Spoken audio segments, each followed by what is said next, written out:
Okay, so the perils of social media and the workplace. So I'm going to start by discussing with you social media and recruiting. So just by a show of hands, do we have any people in the room that are involved in the recruiting process at any point? Okay, not many, but so how many of you have actually conducted a social media search of a candidate? Okay, so if you are not involved in recruiting, if you were, how many of you do you think would actually conduct a social media search of someone that you were looking to hire? Let's be honest, everybody, come on. Okay, so Workopolis did a study. This is a 2015 study, they haven't updated it, but they did a study of employers and how many employers actually do Google or conduct a social media search of their potential candidates. And over half did say that they do look at a candidate's social media site. And they basically said, well, we're looking because we want to see how creative they are, we want to see if they'd be a good fit with the team, but we all know what they're really looking for. They want to see if they're lying about something, they want to see things that might not be caught by a normal background search. So they're looking for dirt, essentially, on the potential candidate. So in terms of the social media results, does that actually impact your decision as to whether to hire or not? In this study, they found that more than half of the people surveyed did say that it impacted their decision not to hire the candidate. And most often, they said the reason was because they saw posts where the people were drinking, where maybe there were drugs in the post or on a YouTube video, and where they were showing inappropriate dress. However, the flip side to that is that the social media searches actually influenced employers to hire someone because they saw things on the social media search which they liked. They saw someone being charitable. They saw someone being kind. So that's the positive side to it. It actually impacted them in a good way. So the question is to do it or not. Should you Google a candidate? Should you go looking on their Facebook page, their Twitter account, their Instagram? So what are the pros and cons? There are pros to this. You can learn positive information about the person. As I said, you can see that they've been involved in charities, so you might like that. That might be a good fit for your organization. You're also going to learn things that you might not learn from a background search, which are positive and which will influence you to hire them. But there are cons to this as well. Accuracy. How do you know if the information is accurate? You can't know for sure. Employers have a duty to collect data that is accurate. So sometimes you might be relying on something that is not even true, and it could be misleading. And we all know that the cyber world is inherently unreliable. Human rights. There are human rights implications. You can collect information from these social media sites that are related to grounds that are protected by human rights. The grounds would include sexual orientation, family status, ethnicity, religion. So you have to be careful because there's increased vulnerability to human rights claims because you might be exposed to that information while you're conducting your searches. And another con is privacy. When you're collecting personal information about a candidate, which you will be collecting through these social media searches, you can only collect, use, and disclose information that a reasonable person would consider appropriate in the circumstances. Just think of all of the information that you might collect from a social media search. A lot of that information is not going to be relevant. And in some provinces and federally regulated employers, there are higher duties because there is legislation that applies in those provinces that would require you to obtain consent of the candidate before doing the search. You can only review relevant data because there is a high potential when you're doing these social media searches that you could potentially breach some privacy laws. The problem is once you're doing a search, the information is there. It pops up and you've got it. Once you've seen it, you have it in your possession. So social media, recruiting, and human rights. So as I mentioned, when you're doing a social media search, the potential for you to actually gather information related to a protected ground is significant. And the problem is, once you have that information, you're deemed to have taken it into account in your decision-making process. Human Rights Commission basically says, look, once the genie's out of the bottle, you can't put it back in. It's then up to you as the employer to prove we didn't consider that information. That's going to be difficult to prove because you already have it. So that's will expose you to a potential human rights violation. Just imagine you have a number of candidates, you do these social media searches on one of the candidates that you conducted the search on, maybe perhaps disclose their sexual orientation. They end up being the candidate that is not the preferred candidate and they don't get hired. They find out that you had this information. They could easily commence a human rights complaint and say, the reason why you didn't hire me is because you saw on my social media post my sexual orientation. That's discrimination. And then you have to prove that that didn't factor into your decision-making process at all. So the problem with social media is that it's just not reliable. Anyone could put information out into the cyber world, so how do you know whether it's true? It could be inaccurate, it could be very outdated, it could be unsubstantiated, and it could be very misleading. And also, how do you know whether the person who owns a social media account actually posted it? Their account could be hacked, it could be a joke, you have no idea, unless you ask the person, which rarely ever happens. So, just imagine Jenny Smith is one of your candidates. You do a social media search on Jenny, and you find this post, keeping hydrated on my sick day, #YOLO. Okay, so if you saw this, do you think that you would automatically disqualify her as a candidate? Most likely. But how do you know this isn't just a joke? This could be just a joke. It may not be real. However, part two to that. If this is a joke, do you want someone who posts things like that on their Facebook page to actually be in your employ anyway? Because that shows poor judgment, because it's not very funny. So this is the problem. You don't know whether this is true or not, and this Jenny might be a great candidate, and you may have disqualified her from the position because of this one simple post. So this is just a recap. In terms of privacy, the privacy commissioners in Alberta, Quebec, and Canada, they discourage social media checks as part of your background check. And I already reviewed that. If you're in Alberta or Quebec, or you're governed by federal law, you have those specific requirements based on the legislation. The law is unclear in the balance of the other provinces because we don't have privacy legislation that deals directly with your employees. So privacy and passwords. This became an issue because there were employers that were actually asking candidates for their passwords so that they could search their social media accounts. So most of these sites where you require a password, the user agreement will preclude you from giving out your password. The Ontario Human Rights Commission has also come out with their statement on this, saying that they think it's actually contrary to the human rights legislation to ask for a password. The problem is that despite the Human Rights Commission's standpoint on this and these user agreements, there's no real clear law that would prohibit you from doing it. All I can say is that I wouldn't recommend it. I don't think it's a good practice. So let's look at some best practices. My advice is to hold off on searching your candidates until you have your short list. So you're not searching every single candidate. You've got your short list of candidates, then conduct your search. And then the key is whoever is actually making the hiring decision should not be the person conducting the search. You should have one person who conducts the search, sifts out all the irrelevant information, puts that aside, and gives only the relevant information to the person that's actually making the hiring decision. Because then you're going to protect yourself against those arguments if someone says, well, you saw on my social media this.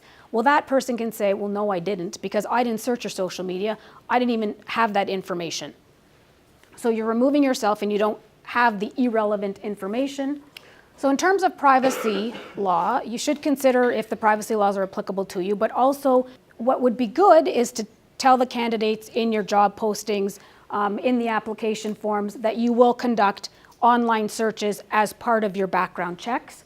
The better option would be if you have electronic form to get them to click to consent to an online search. And the best would be to obviously to obtain a written consent. If you do background checks regularly, you may have a background check company that does them for you. They will normally ask them to sign a written consent form to consent to the background check, and included in that, you'll have criminal background checks, you'll have reference checks, you can include social media online checks. Okay, so we've been talking about candidates. How about employees? Is it appropriate to conduct social media searches on your employees? Do you care what your employees are posting on social media? Some employers may care because what they're posting, whether they're on or off duty, could potentially impact the employer, their reputation. If they're posting things that where they are clearly identified that are negative, it could impact the reputation of the company. It could damage workplace relationships if there's bullying that's going on in social media between the employees in the company. What if they're disclosing your confidential information online? You could be liable for their actions. If you've got a manager who's harassing an employee online, you could be vicariously liable for that manager's actions. They could be posting defamatory comments, trash talking your competitors. So these are things that you might want to know about. So here's an example why you might want to know. Social media mixed with an employee that has poor judgment could be detrimental to your reputation. Do you want to go to Taco Bell after seeing this? No. I'm sure this impacted Taco Bell's clientele after this was posted. This is an example of poor judgment by an employee, and you would want to know that. So it looks like his girlfriend works at KFC. She's licking potatoes. I'm pretty sure KFC was not happy about that, and I know they weren't because they fired her after she posted this online. You have to ask yourself, what were they thinking when they did this? Funny, but now they don't have a job. So, social media conduct, whether it's during work hours or off duty, is going to be important to you as an employer. Employees have a duty of good faith and loyalty while they're in your employ. And that applies while they're on duty and while they're off duty. So they have a duty to promote the interests of the company. They shouldn't be doing anything that would be negative to your interests. That duty is 24/7, on or off. And it's a broad duty. And it includes a positive obligation not to disclose your confidential information, to give proper time and attention at work. We call it social not working, where they're surfing the net all day long instead of doing their job. They should be complying with workplace policies, assuming you have a social media policy. And your supervisors and management are responsible for actively enforcing those policies in the workplace. So what if you do the social media search on your employees and you find that they've actually are posting information that is detrimental to your business or harms your relationships in the workplace? Can you fire them? Can you terminate them for cause? Some employers have done so. Some successfully, some not successfully.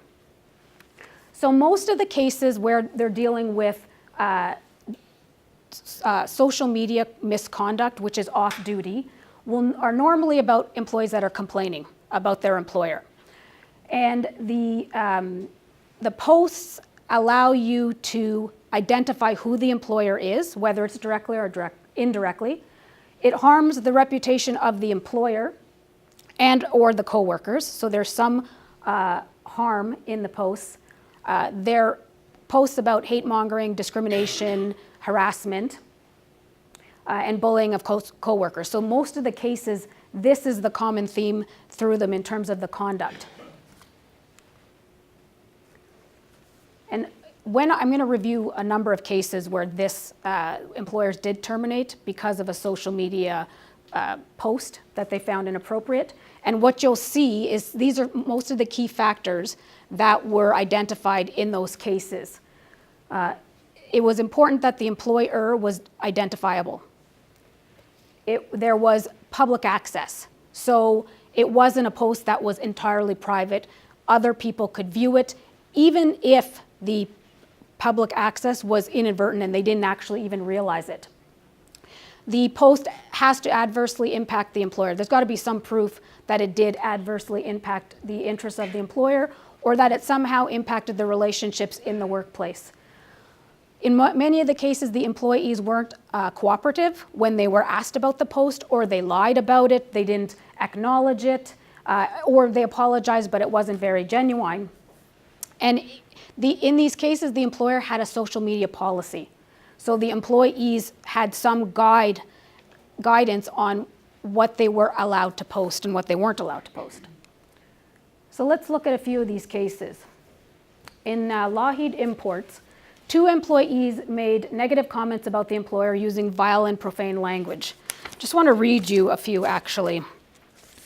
Bear in mind, these are the actual posts, so some of the language is not that appropriate. Wondering if my 2 supervisors at work go to the bathroom together and who holds whose, I hate saying this, but I'm going to have to, penis while pissing. That was the post. Was asked for my opinions at a morning safety meeting. I replied, no comment. Seems my boss, who owned the business 25 years and is fixed operations director of 2 dealerships as well, couldn't comprehend my reply. So it's confirmed, he's a complete jackass, not just a half-tard. So this is stuff that this person's posted on social media. So in the posts, the Facebook friends included current workers and former co-workers. In this case, once the employer saw the post, they terminated the employee, and the termination was upheld. The employees in this case denied posting the comments, and they alleged that someone else had posted them and their account had been hacked. That was found not to be true. And the adjudicator held that the comments were disrespectful, derogatory, and damaging to the employer's reputation, and the employees could not have a serious expectation of privacy in their posts. So in that case, I think the key elements are there, and that's why the termination was upheld. So in the Groves and Cargojet Holdings case, the griever, the employee, posted comments on Facebook indicating that she wanted to kick the lead hand in the twig and berries, wearing steel-toed boots and spit in his face. So in this case, the comments were only visible to her Facebook friends, but someone passed them on to management, so they became aware. They terminated this person's employment. The employer considered the post as a violation of their workplace violence and prevention policy because, I mean, if you look at that, you can interpret that as a threat of violence. But in this case, the termination was overturned by the adjudicator. They said that the violence policy in place was limited to the workplace. So this was a comment in social media, which was considered to be not the workplace. It wasn't highly serious compared to a direct threat. I mean, imagine if this threat occurred in the workplace and she was standing there in front of the manager saying, I want to kick you in that area, and she made the motion with her boot. That would be much more serious. And the comments were just a single occurrence. The Facebook posts were only visible to her authorized Facebook friends, so it was private. And they found that there was no real damage to the employer's reputation. Okay, so here's another case. This is the Canadian Union of Postal Workers. This is an employee with 31 years of service, posted a negative comment on her Facebook page about her supervisor. She said, die, bitch, die, go back to hell, they miss you. Employer terminated the employee's employment, and in this case, the termination is upheld. And this is significant because we have an employee with 31 years of service. Oftentimes when you're terminating for cause, there are a lot of mitigating factors that a court will look at. And one of them is the length of service and if that person has an unblemished record. The fact that this 31-year-old employee was terminated and it was upheld is significant. So the points that were significant for the adjudicator were that the posts were visible to anyone who viewed the Facebook profile. She didn't have it set to a private setting for friends only. So this was open to the whole world. And even if she had restricted access to friends, many of the Facebook friends, current and former Canada Post employees, so they could have brought the post directly to the workplace. So so they're basically saying, though, even though it was open to the public, if she had restricted it at friends, they would have probably made the same decision anyway. Another key factor is the supervisor that read this was quite distraught about the comments, and they went on a temporary stress leave. So that was significant because the posts did impact the workplace and the work relationships. The posts were held to be offensive, abusive, intimidating, and mocking to the point of bullying. So, and in this case, the employee showed little or no remorse for having made those posts. Okay, here's another one where this is a perfect example of how you think that individuals understand social media and how it works. And this is a perfect example of how this person did not understand it. She had a blog that she posted. She thought her blog was private. I'm not sure how she thought that, but it wasn't. It was accessible to everyone. So she was a personal care worker at a residence for the aged, and she decided she was going to disclose patient information without the consent of the patients, and she made inappropriate comments in her blog about the patients. The employer obviously found out, and her employment was terminated. In this case, as I said, the employee claimed that her blog was private. So she was trying to say, well, no one was able to read it except for my blog subscribers, but that was wrong. It was accessible to everyone. And in that case, the discharge was upheld. Okay, so here's another one where lack of judgment is very evident in this case. In this case, the employee was assigned to clean up a suicide scene that occurred at the hospital. Before he cleaned it up, he decided it'd be a good idea to take pictures of it and then post it on Facebook. He deleted the photos one day later. The hospital terminated the employment of the employee. And in this case, the arbitrator determined that posting the photos on Facebook, together with the comments that the individual made about the patient's suicide, was publicizing confidential patient information, and therefore they did uphold the termination in that particular case.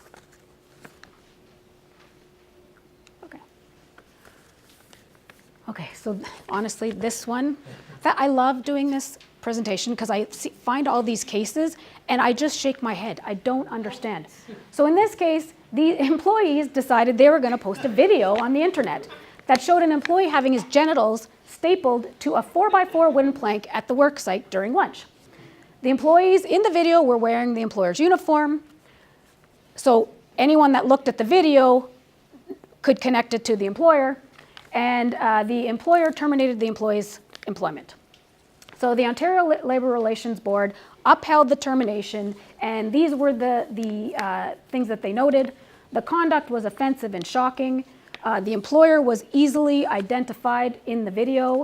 There was potential for significant prejudice to the employer's reputation, and the employer, because of what they do, had a significant interest in preventing, and if not an obligation to prevent, its employees from engaging in stunts, pranks, and horseplay in the workplace because of the safety-sensitive nature of the positions that they held.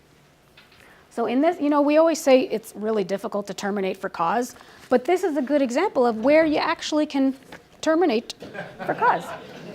So if this ever happens, yep. This last amazing example. Really, what does the video have to do with it? Whether there was video or not, if management team. Oh, absolutely. Yeah. I would say that I think that the difference between the video and someone just happening upon this scene is that the video was accessible by customers potentially. So the customers would look at that and go, not too sure. maybe I'll take my business elsewhere. So there's an added element here of potential damage to the employer.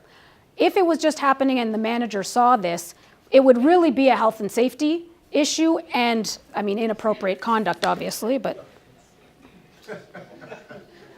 I'm not quite sure how they happen to do that and not have to call 911 after doing that. I'm not sure how they got away with that. Okay, so one more. I think this might be my final example.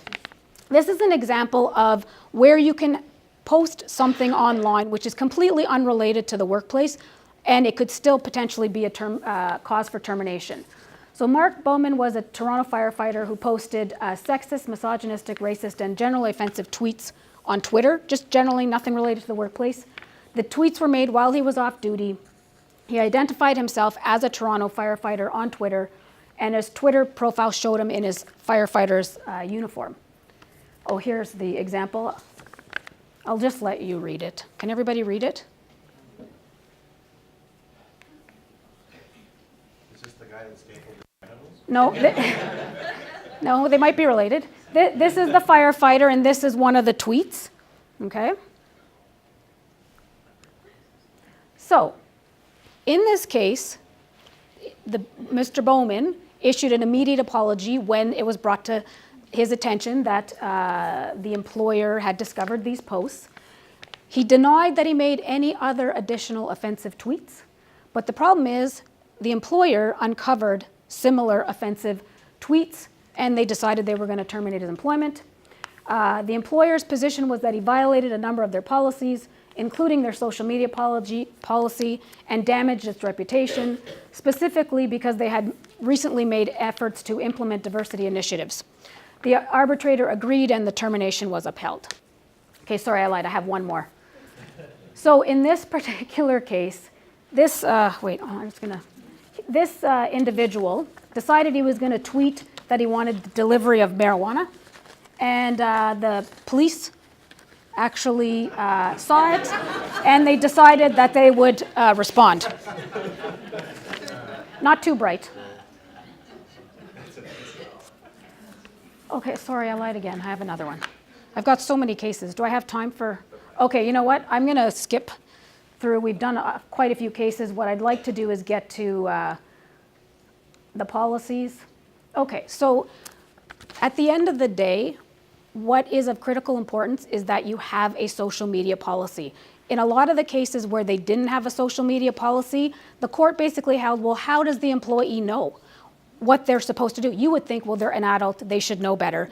But it's very important that you have a policy so you can help them to exercise good judgment. You shouldn't assume that they know what their obligations are. And you want to draw those bright lines so that they know what's acceptable and what's not, and not to cross over that line. And that, once you have that policy, they've read it, they've been trained on it, then that rebuts the presumption that they said, well, I didn't understand, I didn't know, so the ignorance defense would no longer be applicable. So what should your social media policies include? Do you want to ask your question about policies now, or do you want to wait till I?